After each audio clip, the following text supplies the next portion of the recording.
I first saw this town through the window of a bus. A light rain blurred the outlines of the signs, and the sky hung low, as if it had been nailed to the hills with rusted nails. The place was called Greyhaven, that's what the driver said, although on the old road sign the letters were scratched, as if someone had tried to scrape the name away with a knife. I wasn't traveling in search of adventure. I was running from the silence of the big city, where it's easy to disappear and impossible to find yourself. From the constant ringing of phones that mean nothing. From the feeling that life is just a sequence of days you don't notice until it's too late. Greyhaven looked quiet. Too quiet. Even the cars moved slower here, as if they were afraid to wake something beneath the asphalt. I got off at the central stop and immediately noticed the smell, wet earth, pine needles, and something else, like old paper that had been locked in a drawer for years. I stopped by a small cafe to warm my hands on a cup of hot coffee. And that was when I saw the procession. Black coats. Slow steps. Closed faces. Everything looked like any ordinary funeral, if you didn't look too closely. But I looked. And I saw the man who was being buried. He was walking beside them. Not in the coffin. Not in front. Not behind. He was walking among the people, holding his hat in his hands, and from time to time he nodded to those who looked in his direction. No one was crying. People behaved as if they were carrying out a long memorized ritual. Without haste. Without emotion. As if this day had already happened before. Who is that? I quietly asked the woman standing next to me. She looked at me as if I had asked something far too personal. That's Thomas Blake, she said. He's being buried today. But, I stopped myself. At that moment, Thomas Blake turned his head and looked straight at me. His gaze was calm. Even a little apologetic. Don't worry, he said. I'm still here. The ceremony was short. The priest read words that sounded as if they had been spoken hundreds of times in exactly the same order. The earth fell onto the coffin lid with a dull, heavy sound. Someone crossed themselves. Someone sighed. And Thomas stood nearby, watching as his name appeared on the gravestone. The date of birth was correct. The date of death was blank. After the funeral, the people dispersed. Thomas walked up to me. You're not from here, he said. No. Then remember this, he added. If you've been buried here, it means the decision has already been made. Just not everyone knows about it yet. What decision? I asked. He looked at the church, at the cemetery, at the town beyond the hill. How long you're still allowed to be yourself, he said. That evening, I learned the first rule of this town. Here, no one asks when you will die. Here, they ask how long you will live after the funeral. The next morning, I went to the town hall. I didn't go there out of curiosity. I went there because I needed something ordinary. Something mundane. Something that belonged to the world I understood. I needed paperwork. The motel clerk had said I should register my temporary stay. She said it the way people say obvious things, like lock the door or watch your step. As if not doing it would be careless. As if doing it would keep me safe. The town hall stood at the edge of the main square. Low. Squat. Old. Its wooden steps were worn down in the middle, as if thousands of feet had walked the exact same path for generations. When I stepped on them, they creaked, not loudly, but persistently, like a reminder. Inside, the air smelled of damp coats, old paper, and something faintly metallic. There were no decorations. No flags. No attempt to make the place welcoming. It felt like a building that existed only because it had to. That's when I saw the lists. They hung along the wall near the bulletin board, framed behind glass. At first glance, they looked like any municipal records, schedules, permits, announcements. People stood in front of them quietly, reading. Not whispering. Not reacting. Just reading. I stepped closer. They were lists of names. Alphabetical. Clean handwriting. No stains. No corrections. Next to each name was a date. I leaned in, my eyes searching automatically for something familiar, a birth date, a death date, anything that would make sense. But it wasn't either. It was a funeral date. I felt a slow tightening in my chest, the kind that comes when your mind refuses to accept what your eyes are clearly seeing. I read the first name again. Then the second. Then a third. All funeral dates. A man stood beside me, leaning slightly on one leg. He wore a work jacket and held a ring of keys in his hand. He wasn't studying the list, he was glancing at it, the way you glance at a clock. "Excuse me," I said, quietly. He turned his head. "What is this?" I asked. "Records," he replied without hesitation. "So there's no confusion." "Confusion about what?" He studied my face for a moment, then nodded slowly. "You're not from here," he said. Not a question. "No." "Then listen carefully," he said. "What matters here isn't when you'll die. What matters is when you'll be buried." "That doesn't make sense," I said. "Burials come after." He shrugged. "A lot of things are supposed to come after," he said. "They don't always." I scanned the list again, my heart beating slower now, heavier. That's when I saw the name. Thomas Blake. Funeral date, yesterday. Next to his name, written in smaller letters, was a note. Still present. What does that mean? I asked. The man glanced at it. It means he's still walking, he said. For now. For now. He slipped his keys into his pocket. That note disappears eventually, he said. Just like the person. He walked away before I could ask anything else. I stood there, staring at the glass, at the names, at the dates. And for the first time since arriving in Greyhaven, I understood something clearly. This town wasn't afraid of death. It was afraid of uncertainty. And funerals were how it kept things organized. After leaving the town hall, I didn't go back to the motel right away. I walked without a clear direction, letting the streets decide where I would end up. Greyhaven was small, but it unfolded slowly, as if every corner demanded attention. Houses stood at a respectful distance from one another. Fences were low, almost symbolic. Nothing here tried to keep anyone in, or out. I kept thinking about the lists. About how calmly people had stood in front of them. About how no one whispered. About how no one seemed surprised. It wasn't fear I had seen on their faces. It was acceptance. I found Thomas Blake's house at the edge of town. A modest place, one floor, pale siding, a porch that had clearly been repaired more than once. The light was on inside. I hesitated before knocking. Part of me expected the house to be empty. Another part expected the door to open on its own. Thomas opened it himself. "You came," he said, not sounding surprised. "I wasn't sure I should," I replied. "That usually means you should," he said, stepping aside. Inside, the house felt, lived in. Warm. Familiar.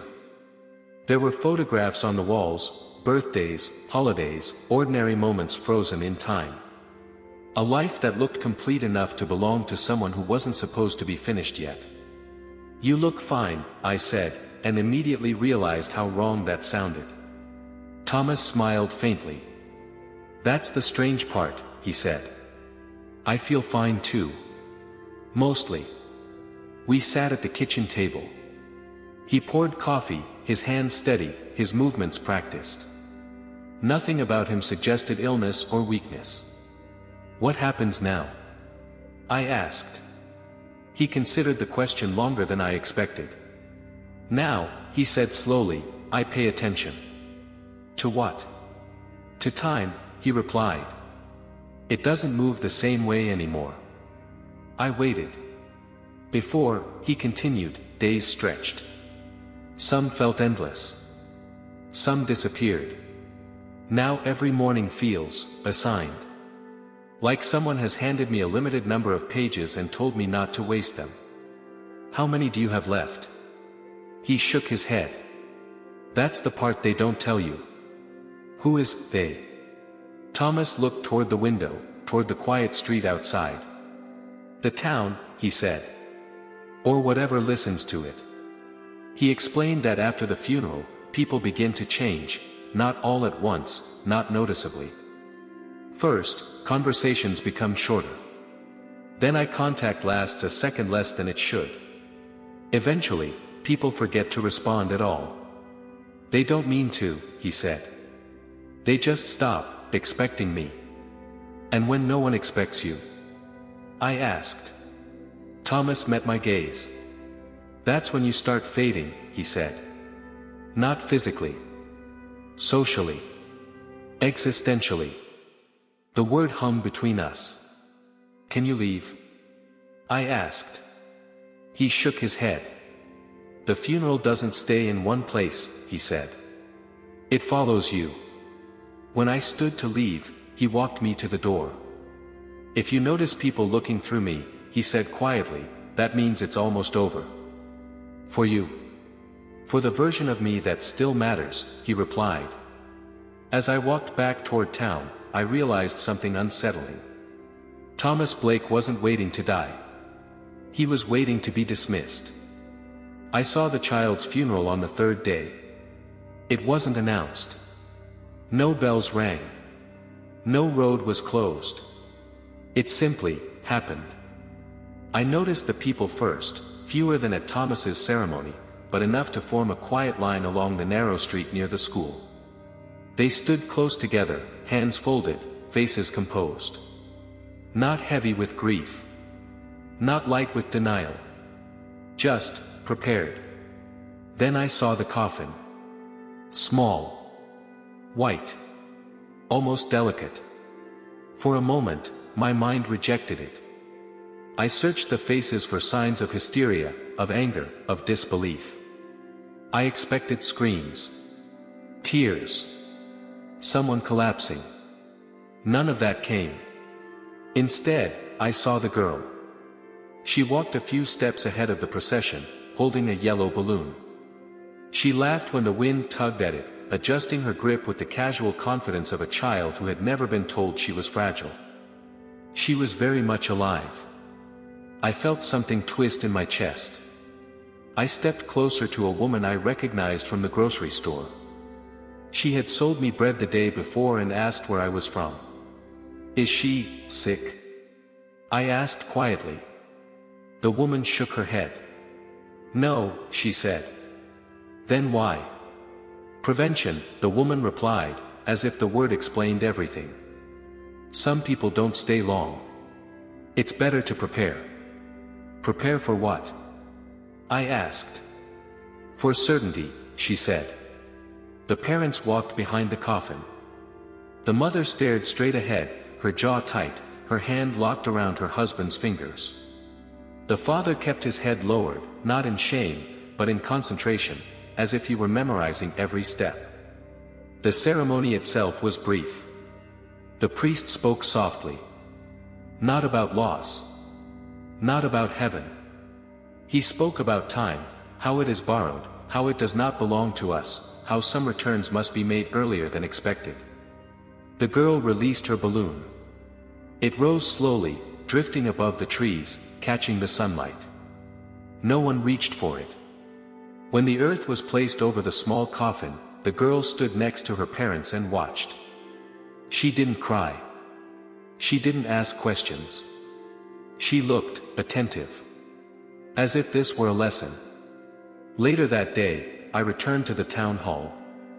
Not to the public lists, I already knew what they held. I asked about the archives. The clerk hesitated. Then nodded. The archive room was smaller. Windowless. The air inside felt heavier, as if it had been sealed for a long time. Here, the lists were different. No dates. Only names and labels. Unscheduled. Under review. Deferred. These are people who haven't been assigned yet, the clerk explained. Or whose outcome isn't clear. Clear to whom? I asked. She didn't answer. I scanned the names. Mine wasn't there. For a moment, relief washed over me, quick and instinctive. Then fear followed. Because in Greyhaven, absence didn't mean safety. It meant uncertainty. And uncertainty, I was beginning to understand, was the one thing this town did not tolerate. That night, as I lay in bed, I thought about the girl with the balloon. About how calmly she had watched her own funeral. About how the town had taught her, gently and early, that endings don't always wait for permission. And I wondered what kind of person grows up knowing exactly how temporary they are. I began to notice the people no one talked about. At first, I thought it was coincidence, the way you sometimes pass the same stranger twice in one day and only remember them because something feels familiar. But in Greyhaven, familiarity was never accidental. These people weren't avoided exactly. They were overlooked. Conversation stopped when they approached. Eyes slid past them without recognition. If they stood in line, people stepped around them, as if adjusting for an obstacle they couldn't quite see. I met one of them at the bus stop. He sat on the bench with a suitcase at his feet. The suitcase was old, scratched, covered in faded stickers from places that felt impossibly far away from Greyhaven. He stared down the road as if he expected something to arrive, or someone to take him away. "You waiting for the bus?" I asked. He looked up slowly. "I've been waiting for a while," he said. "Not sure what for anymore." I sat beside him. "You're not from here," he added. "But you're not leaving either." "Not yet," I said. He nodded, as if that explained everything. "They skipped me," he said suddenly. "Who did?" "The town," he replied. "Or whatever keeps the records." "Skipped you how?" "I never got a date," he said. "No ceremony. No warning. Nothing." "That sounds good," I said, though I didn't believe it. He smiled faintly. "It means I don't exist properly," he said. "Not enough to be buried. Not enough to be kept." He told me there were others like him. People who arrived by accident. People who stayed too long. People who didn't fit cleanly into the system. "We call ourselves the unregistered," he said. "Errors in the ledger." "What happens to you?" I asked. He picked up a small stone and rolled it between his fingers. "Eventually," he said, "we get noticed. Or we don't.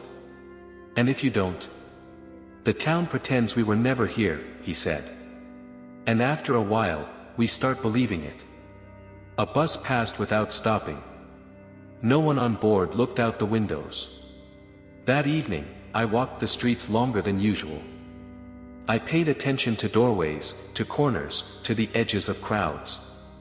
And I saw them, the unregistered. Standing just slightly out of alignment with the world. Always present. Never included. It occurred to me then that being buried here was a form of recognition. A confirmation that you mattered enough to be concluded. And that terrified me. Because if Greyhaven could decide when someone was finished, it could also decide when someone never truly began. The funeral without a body took place on Sunday. I knew it was happening before I saw it. Greyhaven had a way of announcing things without words. The air felt tighter that morning, as if the town were holding its breath. People moved more quietly. Doors closed with care. Even the birds seemed to avoid the streets. The church was already full when I arrived. Every pew was occupied. People sat straight, hands folded, eyes forward. Not grieving.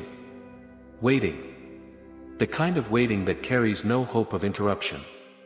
At the front, the priest stood beside the altar. Behind him, the doors leading to the cemetery were open.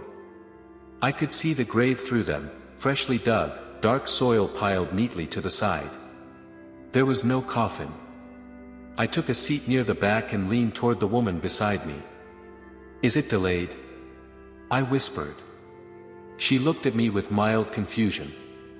"No," she said. "He just hasn't arrived yet." "Arrived where?" I asked. She tilted her head slightly, as if considering how to phrase it. "Here," she said. "Into himself." The service began. The priest spoke slowly, carefully choosing words that avoided finality. He did not mention death. He did not mention loss. Instead, he spoke about resistance, about people who refuse to recognize when something has ended.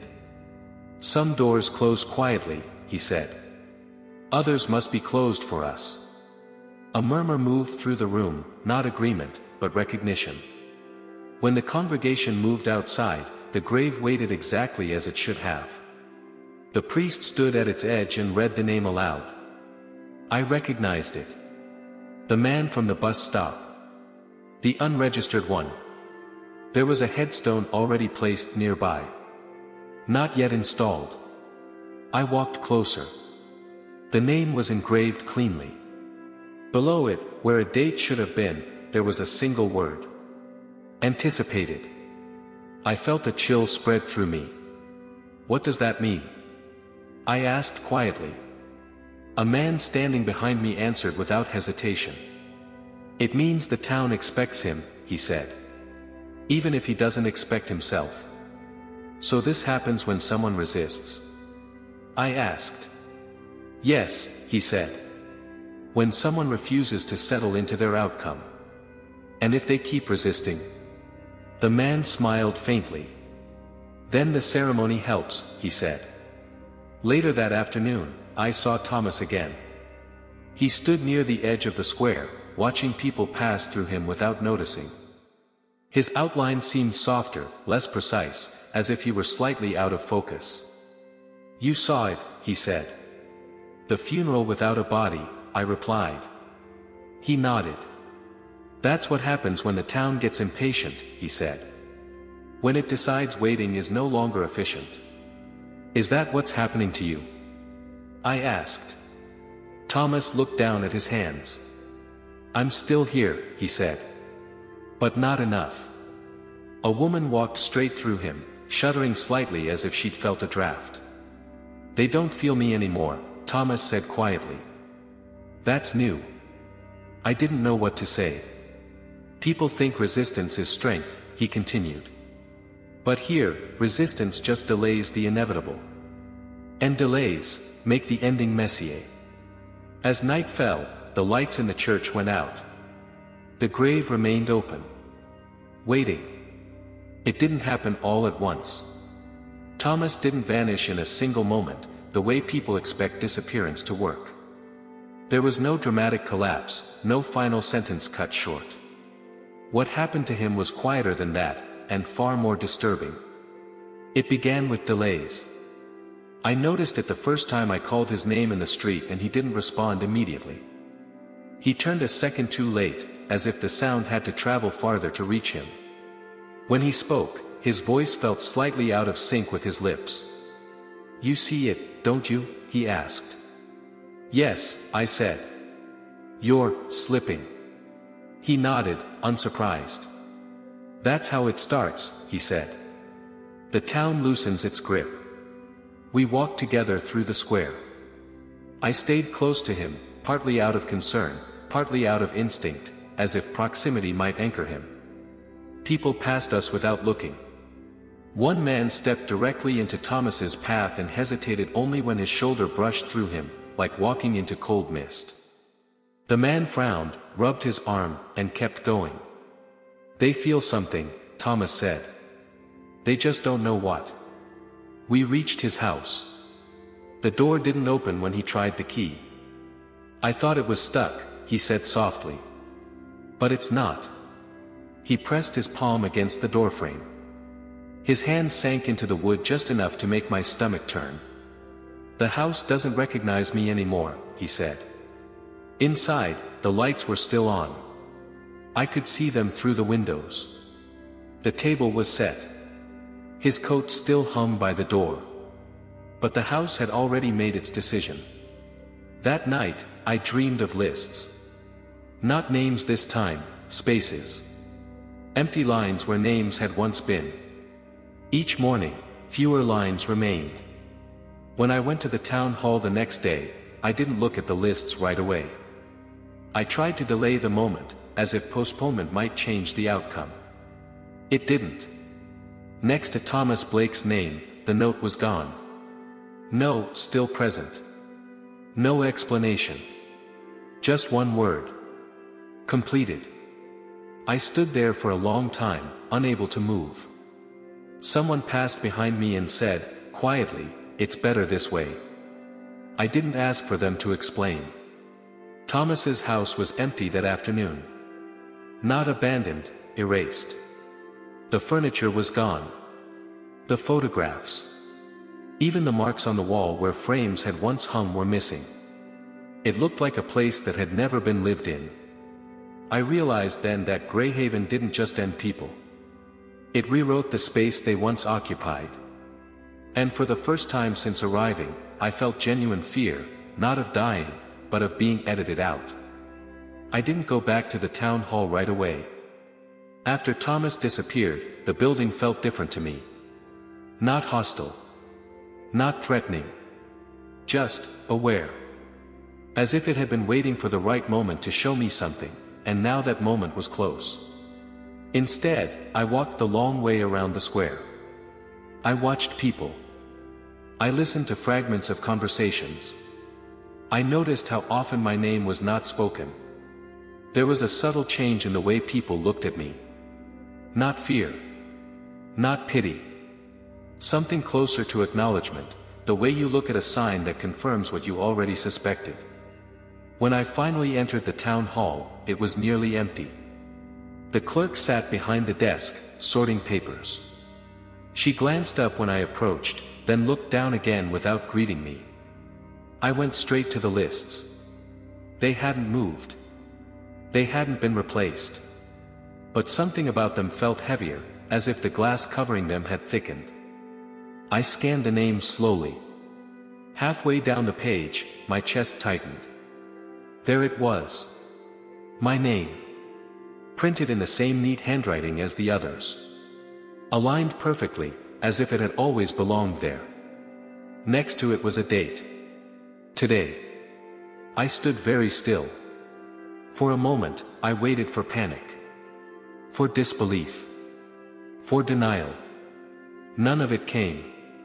Instead, there was a strange sense of recognition, like seeing your reflection do something before you move. "This can't be right," I said quietly.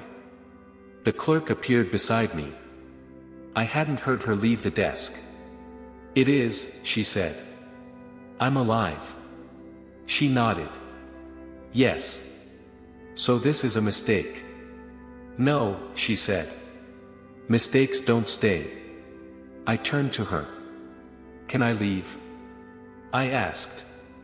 She thought about it longer than anyone else had. "You can," she said.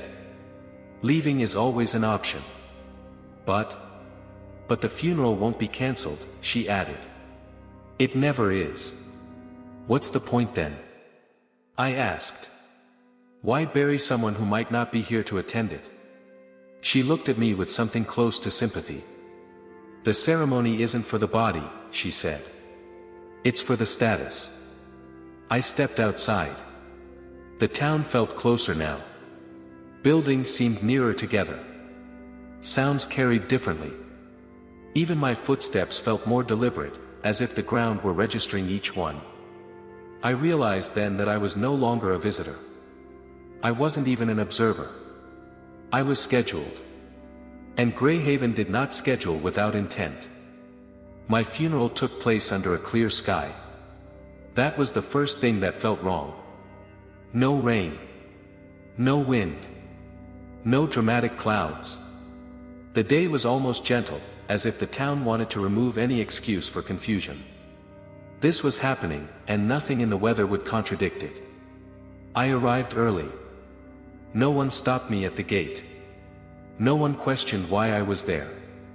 In Greyhaven, presence was not proof of belonging, it was simply a phase. The coffin stood near the open grave. Closed. Polished. Neutral. It did not look like it belonged to anyone in particular, which somehow made it worse. I wondered if it was empty. I wondered if it mattered. People gathered slowly. Some faces were familiar. Others I had never seen before. They stood at polite distances from one another, careful not to intrude on a moment that did not require intimacy. No one looked at me directly. Their eyes passed close, then slid away, as if my outline were already unreliable. The priest began to speak. His voice was calm. Measured. He did not talk about endings. He talked about transitions. About acceptance. About the importance of recognizing when something had already changed. I listened to my own funeral as if it belonged to someone else. When the coffin was lowered, I felt it, not fear, not grief, but a sudden lightness. A sensation like losing weight you didn't realize you were carrying. Something was being detached from me, gently but decisively. I stepped closer to the grave. The headstone had already been prepared. My name. My date of birth.